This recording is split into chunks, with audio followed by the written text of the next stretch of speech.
कभी किसी धर्म को गाली नहीं दी, बाबा साहब ने कभी किसी जाति को गाली नहीं दी।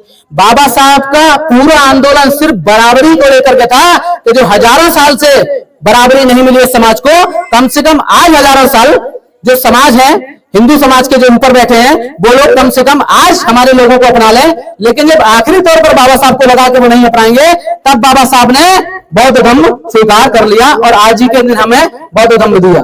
और 5 लाख लोगों के साथ बाबा साहब अम्बेडकर बौद्ध हो गए। 22 प्रतिज्ञा बाबा साहब अम्बेडकर ने बौद्धों की दी। और बाबा साहब अम्बेडकर ने बौद्ध धर्म स्वीकार करने से पहले एक किताब लिखी।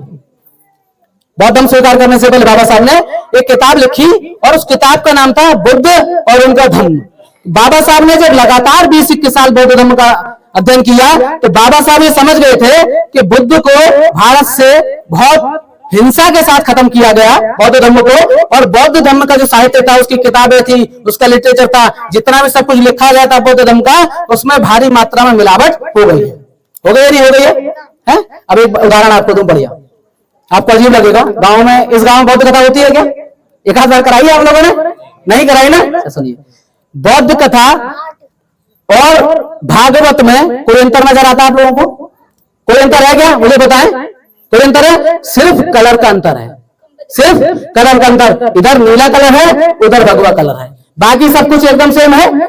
ऊंची गद्दी लगती है, हमारे यहाँ भी जैसे वहां उधर जो ऊंची गद्दी पर बैठते हैं हिंदू धर्म में, जो व्यास बैठते हैं, हमारे यहाँ भी एक व्यास तैयार हो गया भैया, होता है। उसके बाद वो भी अपने महापुरुषों की तस्वीर लगाते हैं, भगवानों की। हम भी अपने महापुरुषों की तस्वीर लगा रहे हैं। वो भी उन पर माला लगा रहे हैं, हम भी उन पर माला लगा रहे हैं। उन्होंने कलश आगे रख दिए, हमने संविधान आगे रख दिया। रखा या नहीं रखा? क्यों? वो भी इधर चढ़ावा आ रहा है, इधर भी इधर चढ़ावा आ रहा है। आता नहीं आता है? उसके बाद उधर भी गेहूं सारे साजो सामान आता है, इधर भी सारी चीजें आ रही है। उसके बाद उधर वो भी भंडारा कर रहे हैं और हम भी भंडारे में लगे हुए हैं। लगे हुए नहीं लगे हुए हैं? उसके बाद उधर भी नाच गाना चलता है, अब इधर भी शुरू हो गया। चलता नहीं चलता है? जितना मनोरंजन उधर होता था, इतना मनोरंजन इधर भी शुरू हो गया। किसी बात में कम नहीं हम लोग। धर्म जरूर बदल लिया हम लोगों ने, लेकिन हम लोगों ने व्यवस्था वही खोज ली। हमने कहा कैसे, समझ रहे हैं? धर्म तो जरूर बदला, बाबा साहब ने धर्म दिया हमें। और बौद्ध कथा होती है, अम्बेडकर कथा भी हो रही है, लेकिन क्या बौद्ध कथा में, आप सुनिएगा, क्या बौद्ध कथा में सही में बुद्ध को बताया जा रहा है? क्या अम्बेडकर कथा में कभी सही में अम्बेडकर को बताया जाता है? क्या ये बताया गया अम्बेडकर ने बौद्ध धर्म क्यों स्वीकार कर लिया? सिर्फ नाचने गाने के अलावा हम लोग बौद्ध कथा में कोई काम नहीं कर रहे हैं। ये बात मैं बहुत ईमानदारी के साथ कह रहा हूं। बहुत सारी बौद्ध कथाएं देखी है और कई बौद्ध कथा में बतौर वक्ता में बोलने भी गया हूं, मुख्य अतिथि के रूप में शामिल भी रहा हूं। लेकिन मैंने देखा बहुत गौर से कि सिर्फ हम लोगों ने कलर बदला, बाकी सब कुछ हमने व्यवस्था पूरी ले ली। मनोरंजन हमें चाहिए था, तो हमने सोचा कि बौद्ध धर्म में अगर हिंदू धर्म छुड़वा दोगे तो बौद्ध धर्म में मनोरंजन खोज लेंगे। खोजा नहीं खोजा हम लोगों ने? बताइए क्या कर रहे हैं? जो मनोरंजन हमने हिंदू धर्म में था, बाबा साहब ने हमारे हाथ से छुड़वा दिया, वही मनोरंजन हम लोगों ने बौद्ध कथा के माध्यम से बौद्ध धर्म में खोज लिया। साहब कोई अंतर नहीं है, मैं देखता हूं लगातार। और जब बौद्ध कथा हो तो आप सुनिएगा कि कितने ज्ञान की बातें हैं, कितने लोग बौद्ध पर बात करते हैं। ना उसमें बौद्ध पर बातें होती है और ना बाबा साहब अम्बेडकर पर बातें होती हैं। सिर्फ मनोरंजन का काम हम लोगों ने बना दिया। और उसके बाद में अंत में भंडारा भी है, होता है नहीं होता है? अब मुझे एक बात बताएं, इस गांव में जितने भी ये समाज के लोग बैठे हुए हैं, तो एक भी घर ऐसा है जो रोज भूखा रोता हो? एक भी घर है? सबके पास लगभग 2 वक्त का खाना जैसा भी होगा, छोटा मोटा काम सबके पास होगा या नहीं होगा?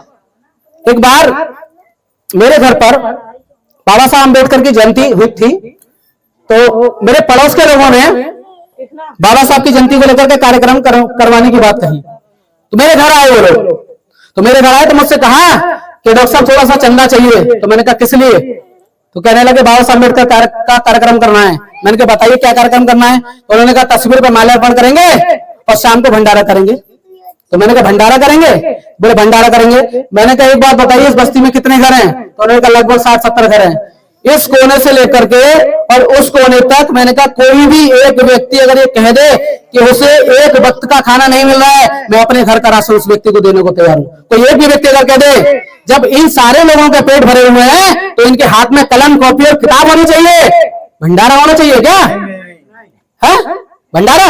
बाबा साहब ने कहा भंडारा करवाएंगे हम लोग? बाबा साहब ने कहा कि रोटी और वो सब अनाज बांटेंगे? बाबा साहब ने क्या कहा? अगर आपके हाथ में शिक्षा होगी, कलम होगी, कॉपी होगी, अच्छा रोजगार होगा, तो हर घर में भंडारा होगा। फिर जरूरत नहीं आपको चंदा करके भंडारा कराने की। कहा या नहीं कहा बाबा साहब ने? तो मैंने कहा एक भी व्यक्ति बता दीजिए यहां से वहां तक जो भूखा रह रहा हो, मैं अपने घर का राशन उस व्यक्ति को देने को तैयार हूं। उसके बाद उन्होंने कहा कि सर आप बाबा साहब के भंडारे से ऐतराज करते हैं। मैंने कहा बाबा साहब ने खुद कभी भंडारा नहीं किया है? बाबा साहब ने खुद कभी भंडारा नहीं किया, कभी किया बाबा साहब ने? सुनिए बाबा साहब भंडारा लाके बैठे थे, भंडारा लाके बैठे? बुद्ध ने कभी भंडारा करवाया? हम काय भंडारे में लगे हुए हैं? मेरे कहने का उद्देश्य यह है कि बौद्ध का सही मार्ग शिक्षा, सुरक्षा, स्वास्थ्य, रोजगार, कॉपी, कलम, किताब, ये सारी चीजें तय करता है। बौद्ध का मार्ग, बाबा साहब अम्बेडकर का मार्ग कभी भी कोई भंडारा इस तरीके की चीजों को तय नहीं करता है। और अगर भंडारे से एक बात और बता दूं, अगर भंडारे से सही में पेट भर जाते तो दुनिया में सबसे ज्यादा भूखे भारत में ही है। 36 करोड़ से ज्यादा लोग ऐसे हैं कि भारत में भूखमरी कराता है। हम तो लगातार भंडारे कर रहे हैं, फिर ये लोग भूखे कैसे रह जा रहे हैं? क्यों? क्योंकि जिनके पेट भरे हुए हैं हम सिर्फ उन्हीं के पेट भरते हैं, जिनके पेट भरे हुए नहीं है हम वहां तक कभी नहीं पहुंच पाते उनका पेट भरने के लिए। भंडारा गली में करते हैं ना, तो सबके पेट भरे हुए हैं, क्या करना हम पेटों को दोबारा भरना? तो उस पैसे से आप कलम, कॉपी और किताब की तरफ बढ़िए। ये उद्देश्य बाबा साहब का भी था, ये उद्देश्य तमाम महापुरुषों का था। यही बात मैं आप लोगों को बता रहा हूं। तो बाबा साहब अम्बेडकर ने लगातार प्रयास किया कि किसी भी तरीके से हमको स्वीकार कर लिया जाए, ऊंच नीच की व्यवस्था से हमको मुक्ति मिल जाए। लेकिन अंततः जब मुक्ति नहीं मिली तब बाबा साहब अम्बेडकर ने बौद्ध के धम्म को स्वीकार किया। लेकिन बाबा साहब अम्बेडकर, मैंने कहा बौद्ध धर्म स्वीकार करने से पहले किताब बाबा साहब अम्बेडकर ने लिखी और किताब का नाम था बुद्ध और उनका धम्म। अभी किताब क्यों लिख रहे हैं बाबा साहब, ये जानना जरूरी है। बाबा साहब ने जब बुद्ध धम्म का अध्ययन करना शुरू किया तो बाबा साहब ने देखा कि हजारों साल से बौद्ध धर्म जो 2500 साल पहले शुरू हुआ, उसके बाद में लगातार उसको खत्म करने का प्रयास किया गया और भारत से लगभग खत्म कर दिया गया। तो बाबा साहब ने देखा कि वो जो उनकी किताबें लिखी गई, जो ग्रंथ लिखे गए, उन सारी चीजों में यहाँ के लोगों ने मिलावट कर दी। और जब मिलावट कर दी तो बाबा साहब ने देखा कि सही बौद्धिज्म क्या है। तो बाबा साहब को अपनी किताब लिखने के लिए बुद्ध और उनका धम्म, भारत के जितने भी बौद्ध धर्म के ग्रंथ थे उनमें से बाबा साहब ने कभी कुछ लिया ही नहीं। बाबा साहब ने फिर कहां से किताब लिखी? बाबा साहब कोलंबो गए, बाबा साहब थाईलैंड गए, बाबा साहब बाहर के देशों में जब बौद्ध धर्म पहुंचा था बाबा साहब वहां गए और वहां से बाबा साहब हजारों किताब लेकर के आए और बाबा साहब ने उन किताबों से पढ़ करके बौद्ध धर्म लिखा, क्योंकि उन किताबों में वो मिलावट नहीं थी जो भारत की किताबों में वो मिलावट हो चुकी थी। बाबा साहब ने कहा यहाँ के बौद्ध धर्म में हिंदू धर्म का इतना प्रभाव है, इतनी चीजें घुस गई हैं, इतनी चीजें डाल दी गई हैं कि ये तय कर पाना मुश्किल हो पा रहा है कि हिंदू धर्म है या बौद्ध धर्म है। इसीलिए मैंने बताया कि जो भागवत कथा की तरह ये जो हम बौद्ध कथा करा रहे हैं ये उसी का एक स्वरूप है। बाबा साहब यही समझा रहे थे। तो बाबा साहब ने कहा ये जो किताब है, जो लोग बौद्ध धर्म के मानने वाले लोग होंगे वो इस किताब से पढ़ करके तय करेंगे कि बौद्ध धर्म क्या है। क्योंकि मैंने हजारों साल में जो बौद्ध धर्म में ये जो खराब चीजें डाल दी गई उनकी किताबों में, उनको छलनी से छान छान करके और एक किताब के रूप में रखा। उस किताब का नाम था बुद्ध और उनका धम्म। आप इसको पढ़ें और उसके बाद यही सही में बौद्ध धर्म का एक सही रूप निकल करके आता है। और बाबा साहब ने ये किताब हमको दी और उसके बाद कहा कि आज से आप नव्यान बौद्ध हैं। कैसे बौद्ध? नव्यान बौद्ध, एक नए रास्ते पर चलने वाले बौद्ध हैं। धर्म वही है लेकिन रास्ता, चूंकि हजारों साल पहले बौद्ध धर्म खत्म कर दिया तो एक नया रास्ता बाबा साहब अम्बेडकर ने खोज कर दिया कि बुद्ध और धम्म ये किताबें, और आज से आप नव्यान बौद्ध हो गए। और आज ही के दिन 14 अक्टूबर 1956 को बाबा साहब ने नागपुर की धम्म बौद्ध भूमि पर, दीक्षा भूमि पर बुद्ध धर्म स्वीकार किया। हम सारे लोगों को बाबा साहब ने बौद्ध बना दिया। अब मैं देखता हूं कि हम कितने बौद्ध हो गए, ये देखना जरूरी है? मैंने पहले ही बताया आप लोगों को। दरअसल जितना बौद्ध होने के नाम पर ड्रामा और नाटक हम लोग कर रहे हैं ना, उतना शायद ही कोई कम्युनिटी या कोई समाज करता हो। भरपूर नाटक चल रहा है बौद्ध के नाम पर। जितनी समितियां बनी हुई हैं, एक 2-4% लोगों को अगर छोड़ दूं, सही भी काम कर रहे हैं। एक भारी समस्या बौद्ध धर्म के अनुयायियों में भी होना शुरू हो गई है। मैंने पहले बताया, बाबा साहब ने कहा कि बौद्ध धर्म एक मात्र ऐसा धर्म है कि जब आप बौद्ध धर्म में जाएंगे तो आपकी जाति बाहर रह जाएगी और आप सिर्फ बौद्ध हो जाएंगे। मैं बौद्ध धर्म में गया, डॉक्टर गुलशन के बाद बौद्ध हो गया, मेरी जाति बाहर रह गई और मुझे अब जाति की जरूरत नहीं है। लेकिन समस्या ये हो रही है कि जितने भी लोग बौद्ध धर्म की तरफ जा रहे हैं, बौद्ध धर्म की दीक्षा ले रहे हैं, लेकिन उनकी जाति वहां रह जाती है। फलाने सिंह जाटव, भिगाने सिंह खटीक, तमाम सारे लोग हैं जो बौद्ध धर्म में जा रहे हैं, बौद्ध धर्म की भी स्थिति खराब कर दे रहे हैं, हमारी जाति को ले जाकर के भर दे रहे हैं वो लोग। ये समस्या भी बन गई है मित्र, ये समस्या बनती जा रही है। इसीलिए तमाम सारे लोग निकले हुए हैं कि किसी भी तरीके से बौद्ध धर्म दूसरे धर्मों की तरह इस तरीके से ना हो जाए जितना पाखंड जो है दूसरे धर्मों में है, क्योंकि यही एकमात्र धर्म था जिसमें कोई पाखंड नहीं है, कोई जाति नहीं थी, कोई ऊंच नीच नहीं है। बुद्ध ने खुद कहा कि मैं कोई ईश्वर नहीं हूं, मैं कोई मुक्ति दाता नहीं हूं, मैं सिर्फ मार्ग दाता हूं, मैं आपको रास्ता बता सकता हूं, लेकिन चलना सिर्फ आपको है। ये बुद्ध ने कहा। ऐसे धर्म को देने वाले बाबा साहब अम्बेडकर को एक बात पुनः बंधन करता हूं।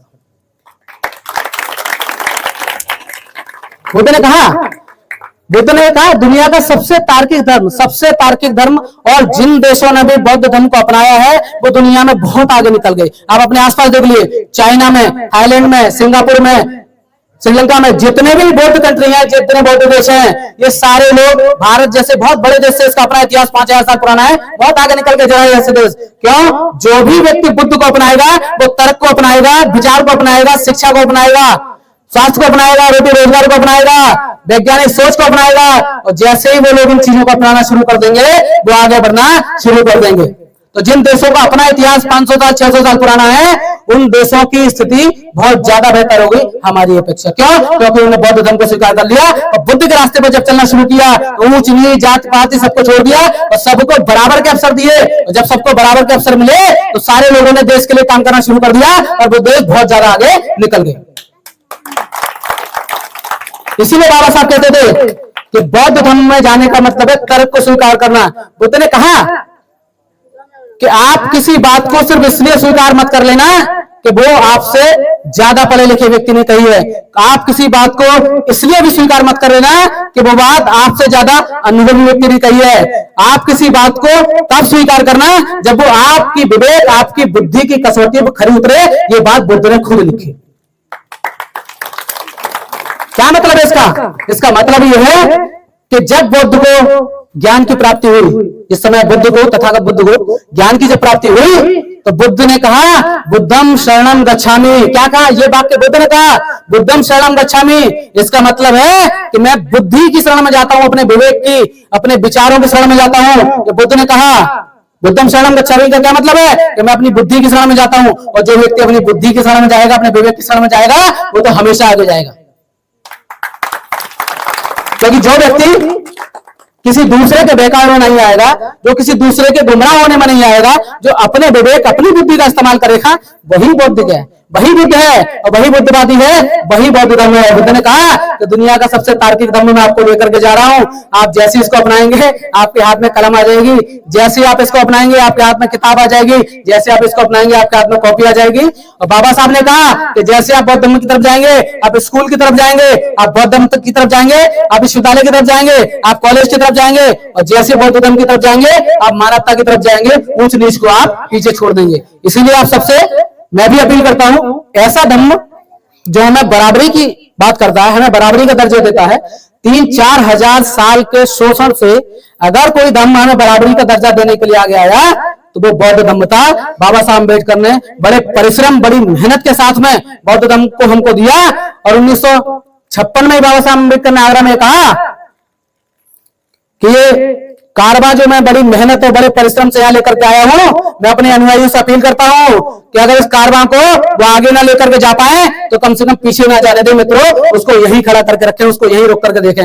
लेकिन आज हम देखते हैं कि वो कारवा कहीं ना कहीं मैं देखता हूं कि पीछे चला गया है, क्योंकि आज वो जो शोषण है, शोषण और ज्यादा बढ़ गया बजाय कम होने के, ज्यादा हो गया। हम लोग देखते हैं लगातार इस तरीके की घटना होती है और शोषण जितना ज्यादा बढ़ेगा, बाबा साहब ने कहा शोषण जाति के वर्चस्व के आधार पर है और इससे लड़ने का एक ही तरीका है और वो है बौद्ध धर्म।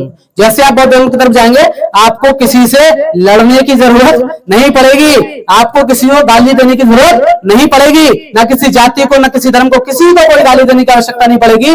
आप सिर्फ बौद्ध धर्म स्वीकार कर लीजिए, आप बराबर हो जाएंगे, आपको मानव के रूप में स्वीकार करना शुरू कर देंगे। ये बौद्ध धर्म की अपनी ताकत है। बाबा साहब